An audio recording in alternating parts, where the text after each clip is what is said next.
Amago biro kinde ma jatend migawo mar omenda moluor John Mbadi Ng'ongo bende okwedo jotelo magiko makwedo piny owacho mowacho ni makoro wuondo oganda jo Kenya kaluwore kod paro mar chik mar omenda ma higa ni moyango ni ne otime twak kendo kawo mar jopiny kapok ne olosi chik machalo kamanindo. Oyango ni usuru ma iwacho manindo mar mitumba ma bende osebedo ka kelo kanyindo peka. Oyango ni usuru ma kamanindo en michulo dichiel mane kinde makoro mitumba ochopo e pacho kaendi kendo chenro mamoko dhi bedo mana kare. Kuom mano endo jotelo makwedo piny owacho wek wuondo oganda jo Kenya kojiwo jopiny mar mondo mi osir gi lwedo ariyo paro mar chik onogo.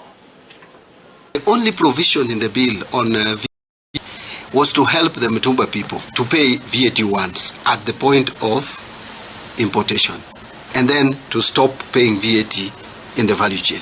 Imagine that amendment is being dropped because of this kelele, and it was advantaging the Mitumba. It is the only provision and it was to their advantage. It's going away, and if you are shallowly thinking, I should be happy, Leto, that the revenue that we are going to lose, we are not losing it.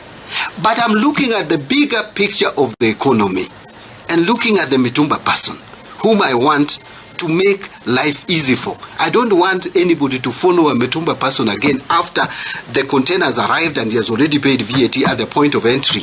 So someone to follow Mitumba to Kibuye in Kisumu, to Busia, wherever. That's what I wanted to cure. Now, because of this makelele, people who are not thinking about this country, they are thinking about themselves. They are not even wearing Mitumba. They are rich enough. Instead of allowing other people to enjoy the benefits of what the government is doing. And just because it is the government of President Ruto and you hate him, you start bringing propaganda, we will lose those provisions.